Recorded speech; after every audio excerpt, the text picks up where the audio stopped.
मित्रों नमस्कार। मैं एडवोकेट सुहेंदु जयपुरियार अपने इस चैनल जयपुरियार लॉ क्लासेस पर पुनः एक बार आपका स्वागत करता हूँ।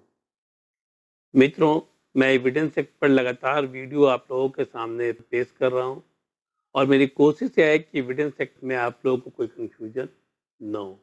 और मैंने आप लोगों को यह भी बतलाया हुआ है कि किसी भी केस को प्रूव करने के लिए एविडेंस एक्ट सबसे इम्पोर्टेंट है, क्योंकि एविडेंस के सहारे ही हम किसी चीज को प्रूव कर सकते हैं और एविडेंस नहीं रहने पर वह प्रूव नहीं हो पाता है और ऐसी स्थिति में अपराधी जो है वह रिहा हो जाता है। मैंने आप लोगों को पिछले क्लास में सेक्शन 6 और सेक्शन 7 की मैंने चर्चा की थी। आज मैं आप लोगों को सेक्शन 8 के बारे में बतलाने जा रहा हूँ। सेक्शन 8 में जो कुछ चीजें हैं उसको मैं एक्सप्लेन करने जा रहा हूँ। सेक्शन 8 जो है वो बहुत ही इंपॉर्टेंट है सर्कमस्टांशियल एविडेंसेस के दृष्टिकोण से। एक चीज मैं आप लोग बता दूं कि सेक्शन 8 जो है वह जिसमें कोई डायरेक्ट एविडेंस नहीं, यह पूरी तरह से सारा कुछ जो है वह सर्कमस्टांशियल एविडेंसेस को ही आधार बनाता है और ये सारी चीजें जो इसमें दी गई हैं वो सिर्फ सर्कमस्टांशियल एविडेंसेस का ही पार्ट है वो। ठीक है, तो मित्रों मैं आप लोगों को जो सेक्शन 8 में क्या है इसको जान लीजिए। सेक्शन 8 में बात कही गई है मोटिव की। ठीक है ना, मोटिव का मतलब होता है इरादा, सामान्यतः कुत्सित इरादा, आपराधिक प्रवृत्ति का इरादा। दूसरा होता है प्रिपरेशन, ठीक है, तैयारी। और तीसरा होता है कंडक्ट, जो अपराधी का जो कंडक्ट होता है। इन सारे चीजों की समीक्षा करता है सेक्शन 8। मैंने आप लोगों को पहले भी जब मैं इंट्रोडक्टरी लेक्चर इस पर डाला था तो मैंने कहा था कि कोई भी अपराध जब किया जाता है तो उसके पीछे कोई ना कोई उसका विचार होता है, उसका इरादा होता है। बिना इरादा के नहीं किया जाता है, बिना इरादा के किया जाता है और इस पर ऑफ द मोमेंट में कुछ हो गया तो हो गया।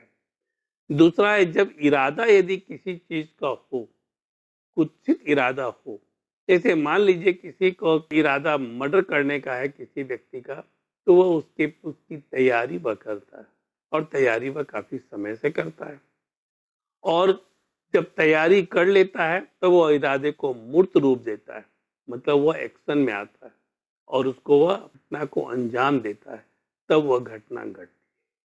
लेकिन इस चीजों का संबंध, क्राइम तक का संबंध जो है वो आपके कंडक्ट से नहीं है। कंडक्ट आपके द्वारा जो कोई घटना घटित की गई, जो कोई आपराधिक घटना किसी के द्वारा की गई और तब उसके बाद आपका जो व्यवहार है, आपका जो कंडक्ट है, उससे बहुत सारी चीजें स्पष्ट होती है और इन सभी के लिंक को जब जोड़कर देखा जाए तो एक स्ट्रॉन्ग सर्कमस्टांशियल एविडेंसेस तैयार होता है। कभी कभी बिना डायरेक्ट एविडेंस के सिर्फ सर्कमस्टांशियल एविडेंसेस के आधार पर भी किसी व्यक्ति को सजा होती है और बहुत बार हुई भी है। ठीक है ना, बहुत बार हुई भी है। तो मित्रों मैंने अभी आप लोगों को कहा मोटिव, प्रिपरेशन और कंडक्ट। यही मोटिव, प्रिपरेशन और कंडक्ट की चर्चा section 8 of the Indian evidence act में की गई है। अब सबसे पहले मोटिव क्या है, मोटिव को हम डिफाइन करेंगे। तो मोटिव को डिफाइन करने के पहले मैं आपको कुछ एग्जाम्पल बताना चाहूंगा, उस एग्जाम्पल से आप बेहतर समझ पाएंगे। सपोज करिए कि कोई व्यक्ति जो है वो अपनी पत्नी को लेकर घूमने के लिए गया हुआ है। वो पति पत्नी दोनों बहुत ही अच्छे स्विमर हैं और जब वे लोग स्विमिंग पूल में तैराकी कर रहे हैं तब उसमें डूबकर पत्नी की मौत हो जाती है। अपरेंटली क्या नजर आता है, किसी को भी मौत हो जाती है, लेकिन यह मामला क्या है, हत्या क्या है। पति ने अपनी पत्नी का हत्या कर दिया और अब क्वेश्चन ये उठेगा कि मोटिव क्या था। यदि आरोप लगाया जा रहा है कि हत्या कर दिया था तो फिर मोटिव क्या था उसके पीछे, क्योंकि बिना मोटिव के तो यह हत्या कर नहीं सकता। दूसरी चीज है कि वह बहुत अच्छी स्विमर थी, वह महिला, उसकी पत्नी, तो डूब कर नहीं मर सकती, तो इसका मतलब है हत्या की गई होगी, तो हत्या के पीछे कुछ मोटिव होगा। तो यह पता किया गया कि यह हत्या का कारण क्या है, तो पता चला कि उस व्यक्ति का किसी और महिला के साथ एक्स्ट्रा मैरिटल रिलेशन था और इसी बात को लेकर दोनों में लड़ाई होता था और वह अपनी पत्नी से छुटकारा चाहता था। तो यहाँ पर मोटिव स्पष्ट हो गया, ठीक है ना। मोटिव था किसी और के साथ अपने संबंधों को जारी रखना, जो एक्स्ट्रा मैरिटल रिलेशन है उसको जारी रखना। तब उसमें क्या करना था, उसमें इसे इसे रास्ते से हटाना था। तो रास्ते से हटाने का बहुत ही आसान तरीका था कि स्विमिंग के लिए गए और दिखा दिया गया कि वहां पर डूबकर मर गई। लेकिन यह शक तभी वहां पर गया जब पता चला कि पत्नी जो है बहुत अच्छी तैराक थी। तब यहाँ पर शक की सुई पति के तरफ आई। अब पता लगाना शुरू किया गया कि मोटिव तो यह था, तो मोटिव के लिए जो मोटिव था और मोटिव को पूरा करने के लिए उसने तैयारी की। पत्नी को वह बताया कि वह हॉलीडे पैकेज ले रहा है, वो घूमने जाएगा, वहां पर रिजॉर्ट में ठहरेगा। इन सारी चीजों का उसने पत्नी के साथ डिस्कस किया और वो तैयारी भी इन सारी चीजों की। मतलब हत्या करने के पहले उसने उसकी तैयारी। चूंकि ये दोनों घटनाएं हो गई, प्रिपरेशन तो उसने कर लिया, मोटिव को उसने पूरा कर लिया, अर्थात उसने घटना को अंजाम दे दिया। तब सडनली उसके व्यवहार में चेंज देखा गया, ठीक है ना। सडनली उसके व्यवहार में चेंज देखा गया। जब पोस्टमार्टम रिपोर्ट के लिए भेजा जाने लगा 100 को, तो वह उसका ऑब्जेक्ट क्या बोला कि यह तो भाई डूब कर मरी है, नेचुरल डेथ है। और उसका व्यवहार जो था वह परिवर्तित हो गया। उसका कंडक्ट जो था वह अजीब तरह का वियर्ड व्यवहार करने लगा। तब शक की सुई और भी उसकी तरफ गई और जब इन सारी चीजों को खोजा जाने लगा तो पता चला कि उसकी उस औरत की हत्या कर दी गई। तो यहाँ पर मोटिव था किसी और के साथ संबंध बनाना। तो उसके लिए उसने तैयारी की और बाद में अपने कंडक्ट से, अपने व्यवहार से वह उस सारी चीजों को उजागर कर दिया। इन सारी चीजों को मिलाकर देखा जाए तो यह सर्कमस्टांशियल एविडेंसेस का रूप लेता है और ये बहुत ही स्ट्रॉन्ग सर्कमस्टांशियल एविडेंसेस है और इस आधार पर उस व्यक्ति को सजा भी हुई। कोई डायरेक्ट एविडेंस नहीं था। इसी ढंग से एक बुजुर्ग महिला जो कि अपने भतीजे को अपने पास रखती थी, वह एक दिन वह मृत पाई गई। बहुत अननेचुरल टाइप का था। एक दिन पहले वह हेल्दी थी और एक दिन बाद वह मृत पाई गई और कुछ कुछ चीजें जो थी वह इंडिकेट कर रही थी कि स्वाभाविक मौत नहीं है। सिर्फ भतीजा घर पर था, उसने कोई मेडिकल ट्रीटमेंट का प्रयास नहीं किया, कहीं पर हॉस्पिटल लेकर नहीं गया और उसने कहा कि अचानक उसकी आंटी की मौत हो गई। लेकिन उसने न तो किसी को खबर किया और न ही वह बहुत दुखी नजर आया। तब ऐसी स्थिति में शक की सुई पुनः उसके तरफ गई। उसके कंडक्ट से, मैं उल्टा चल रहा हूं, उसके कंडक्ट से शक की सुई पुनः उसके तरफ गई। तो पता चला कि उसकी आंटी जो कि अकेली थी, कोई उसका नहीं था, उस भतीजे को अपने साथ रखती थी और उस आंटी का 1 करोड़ रुपए का लाइफ इंश्योरेंस और इसमें उसका भतीजा ही नॉमिनी था। तो नेचुरली यदि उस आंटी की मौत होती तो उस भतीजे को 1 करोड़ रुपया मिलता। तो इस 1 करोड़ के लालच में उसने अपनी आंटी को मौत की घाट उतार दिया। मोटिव क्या था? 1 करोड़ रुपया प्राप्त करना। अब इसके लिए उसने तैयारी भी की होगी और तैयारी भी की, क्योंकि किसी को आप अननेचुरल डेथ देते हैं तो बिना तैयारी के तो कर नहीं सकते। और ये सारी चीजें जब स्थापित होती हैं तो वह सर्कमस्टांशियल एविडेंसेस का रूप लेती है। तो यह तो हुआ मोटिव। तो मोटिव का मतलब होता है कि कुत्सित इरादा, मतलब कि बहुत अनडिजायरेबल जो इरादा है, मोटिव है, मोटिव को नेगेटिव सेंस में ही देखा जाता है। मोटिव जो है वो नेगेटिव सेंस में देखा जाता है। आप कुछ करने को प्रेरित होते हैं तो करने को प्रेरित होना एक पॉजिटिव टर्म होता है, वह आप करने के लिए उत्प्रेरित है, मोटिवेटेड है।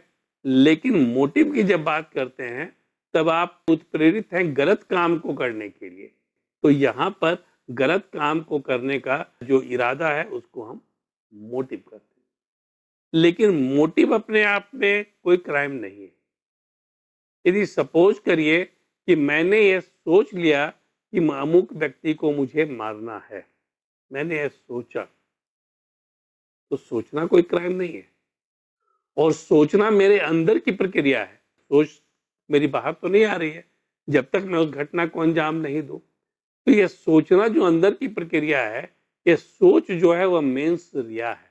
मैंने मेंस रिया पर वीडियो बनाया है और बहुत बार मैं इसकी चर्चा भी कर चुका हूँ। तो ये जो सोच जो है वह क्या है, वो मेंस रिया है। तो मेंस रिया अपने आप में तो क्राइम होता ही नहीं, ठीक है ना। मेंस रिया कब क्राइम बन जाएगा, जब उसका एक्शन होगा, मतलब एक्टिस रियूस, वो जब एक्शन में आएगा तब वह क्राइम बन जाएगा। अब मैं यहाँ पर प्रिपरेशन की बात नहीं कर रहा हूँ, कंडक्ट की बात नहीं कर रहा हूँ, मैं सिर्फ बात कर रहा हूँ मेंस रिया की। मतलब कि वह जो कुत्सित इरादा है, मोटिव है, मेंस रिया जो है प्लस एक्टस रियूस, तो वह क्राइम होता है। लेकिन मेंस रिया मतलब दिमाग में मैंने अपना कुत्सित विचार पाल लिया कि मुझे उसकी हत्या कर देनी है, लेकिन मेरे अंदर तो इतना हिम्मत ही नहीं कि मैं हत्या कर सकूं, तो वो माइनस एक्टस रियूस हुआ। क्या हुआ, माइनस एक्टस रियूस। तो यहाँ पर यह कोई क्राइम नहीं है, न तो इसको प्रूव किया जा सकता है और न ही इस पर सजा हो सकती है। लेकिन यदि मेंसरिया प्लस एक्टस रियूस है तो घटना घटित होती है और उसे प्रूव करना आसान होता है। अब दूसरी बात पर मैं आता हूँ कि मैं आपको बतलाऊं कि कोई व्यक्ति यह सोच लिया कि मुझे उसकी हत्या कर देनी है। हत्या करने के लिए वो तरीका ढूंढने लगा कैसे हत्या की जाए। तो हत्या करने का तरीका होता है कि जहर दे दिया जाए, चाकू मार दिया जाए, गोली मारा जाए, पानी में डुबो दिया जाए, ये सारे तरीके होते हैं। अब उसने क्या किया, चूंकि वह परिवार का निकट का व्यक्ति था, जैसे मैंने अभी आंटी की बात के भतीजे की बात कही, अब वो साथ में रहता था, तो सोचा कि भाई कुछ जहर देकर मार दिया जाए, सबसे आसान तरीका है। और कुछ ऐसा जहर दिया जाए जिसका कि रिपोर्ट पे पता भी नहीं चले। तो उसने उस पर सर्च करना शुरू किया। तो उस कंप्यूटर पर उसने उसका सर्च करना शुरू किया और सर्च करने के बाद जब उसे वह मेडिसिन की जानकारी मिल गई, वो पॉइजन की जानकारी मिल गई, तब उसने किसी दुकान से उसका परचेज किया। यह हुआ प्रिपरेशन। अब मोटिव तो जब कोई घटना घटेगी तो पता चला, लेकिन इसका अननेचुरल बिहेवियर जो था वो शक के घेरे में ला दिया और पुलिस उस पर निगाह रखने लगी। ठीक है ना, पुलिस जो थी उस पर निगाह रखने लगी क्योंकि वह शक के घेरे में था। मेडिकल रिपोर्ट जो आया, मेडिकल रिपोर्ट पे भी कुछ वियर्ड ही रिपोर्ट था, तो वहां पर शक के घेरे में इसको ले लिया गया और तब इसकी एक्टिविटी को देखा जाने लगा कि वह क्या करता है। इसकी एक्टिविटी जैसे ही संदेहास्पद नजर आई, पुलिस ने इसे गिरफ्तार कर लिया, इसके लैपटॉप को जब्त कर लिया। तो लैपटॉप में उसने पाया कि उसने पूरा खोजा था कौन सा पॉइजन ऐसा है जिससे कि जिसको देने से किसी व्यक्ति की मृत्यु हो सकती है और वह पता भी न चले कि पॉइजन दिया गया है। तो वह उस लैपटॉप को जब्त किया गया, उससे एक चीज पता चल गई। अब दूसरा क्या था, दूसरा यह पता लगाना था कि यदि इसने पॉइजन दिया है तो पॉइजन परचेज कहाँ से किया, ठीक है ना, पॉइजन का की परचेजिंग कहाँ से हुई। तब उसकी एक्टिविटी पर जो निगाह रखी गई थी, उससे पता चला कि इसका परिचय एक दवा दुकान वाले से था और वहां लगातार वह जाता था। वहां पर उस दवा दुकान वाले को जब पकड़ा गया, अप्रीहेंड किया गया, तब उसने इस बात को स्वीकार किया कि यह व्यक्ति यह मेडिसिन यहाँ से और यह पॉइजन यहाँ से ले गया था। तो उसके कंडक्ट के आधार पर उसको गिरफ्तार किया गया, उससे प्रिपरेशन कैसे किया यह पता चला और तब जो मारा था उसने, वह उसने अपना एक्सेप्ट किया और उसका मोटिव भी स्पष्ट हुआ कि वह 1 करोड़ रुपया लेने के लिए ऐसा उसने किया था। तो ये सारी चीजें जब स्थापित होती हैं तो वह एक स्ट्रॉन्ग सर्कमस्टांशियल एविडेंसेस का रूप लेती है। तो सेक्शन 8 जो है, सेक्शन 8 जो है, वह बहुत ही स्पष्ट तौर पर मोटिव की बात करता है, प्रिपरेशन की बात करता है और कंडक्ट की बात करता है। अब मैं आपको एक और एग्जांपल देता हूँ। किसी व्यक्ति ने, गांव के ही किसी व्यक्ति ने किसी की हत्या कर दी और वह सबसे ज्यादा रो रहा है बैठकर उसके शव के पास, चिल्ला चिल्लाकर माथा पटक पटक कर रो रहा है। तो पुलिस का शक सबसे पहले उसके कंडक्ट पर गया या कंडक्ट पर जाएगा और तब वह उससे चीजों को निकालना शुरू करेगा यह पुलिस यह देखेगी कि वह अननेचुरल बिहेवियर क्यों किया। अननेचुरल बिहेवियर के पीछे कुछ रीजन होगा। कभी कभी देखेंगे कि मेडिकल टेस्ट देने से लोग इनकार कर देते हैं। कहीं ना कहीं उनके मन में गिल्टी माइंड होता है, उसे लगता है कि वह पकड़ा जाएगा और वो अपना मेडिकल टेस्ट देने से इनकार करते हैं, मेडिकल एग्जामिनेशन नहीं कराते हैं। वो भी शक के दायरे में चला आता और वह कंडक्ट है। वह ये सारी चीजें जो हैं वो कंडक्ट के दायरे में आती है। या फिर यदि किसी व्यक्ति का मर्डर हुआ किसी के घर में और उसके घर से वह व्यक्ति गायब हो गया, तो पुलिस का शक सबसे पहले उस पर जाएगा कि वह क्यों गायब हुआ। कल तक यहाँ पर था, आज घटना घटने के बाद वो गायब, तो सबसे पहले पुलिस उससे ही पूछताछ करेगी और वह कंडक्ट से उसके मोटिव का पता करेगी, कंडक्ट से जो एक्ट किए गए हैं उसका पता करेगी और तब पुलिस प्रिपरेशन का पता करेगी, कैसे प्रिपरेशन किया गया। और इस ढंग से पुलिस इन्वेस्टिगेशन करती है और इन्वेस्टिगेशन कर किसी व्यक्ति को सजा दिलाने में कामयाब होती है। तो मित्रों, मैं उम्मीद करता हूं कि सेक्शन 8 आप लोगों को क्लियर हो चुका होगा। इसमें मोटिव, प्रिपरेशन और कंडक्ट की मैंने जो बात कही है, मेंस दिया और एक्ट्रेस दिया की जो बात कही है, वह भी क्लियर हो चुका होगा। पिछले वीडियो में मैंने आप लोगों को बताया था कि हर घटना के पीछे कोई मोटिव नहीं होता है, कारण होता है लेकिन मोटिव नहीं होता है। मैंने आप लोगों को बताया था कि कोई व्यक्ति जो अपनी कार से जा रहा था, उसके कार का ब्रेक फेल कर गया और सामने वाले को धक्का मारा जिससे उसकी मौत हो गई। वह भी मर्डर है, लेकिन यहाँ पर कोई मोटिव उसका नहीं था, कारण था ब्रेक फेल होना। तो कारण और मोटिव में अंतर है। कारण था ब्रेक फेल होना, ब्रेक फेल होने के चलते एक्सीडेंट हुआ और उसके चलते उसकी मौत हो गई। तो ऐसी स्थिति में उस पर 302 तो सेक्शन नहीं लगाया जाएगा, बल्कि उस पर 304 सब सेक्शन ए लगाया जाएगा, गैर इरादतन हत्या का मामला। तो यहाँ पर मोटिव और कारण अलग अलग है, इस चीज को जान लीजिए।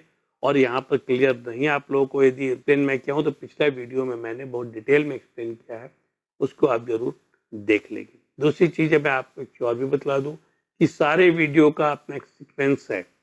आप सभी वीडियो को देखते, पिछला वीडियो को देखते हुए आएंगे, तब आप बेहतर तरीके से इंडियन एविडेंस एक्ट को समझ पाएंगे।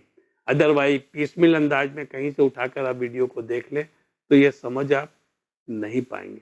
इस बात को आप ध्यान में रखें। और मित्रों, यदि आप लोगों को ये वीडियो अच्छा लगा है तो आप तो शेयर जरूर करें, और अभी तक आप लोगों ने चैनल को सब्सक्राइब नहीं किया है तो चैनल को प्लीज सब्सक्राइब कर लें। धन्यवाद।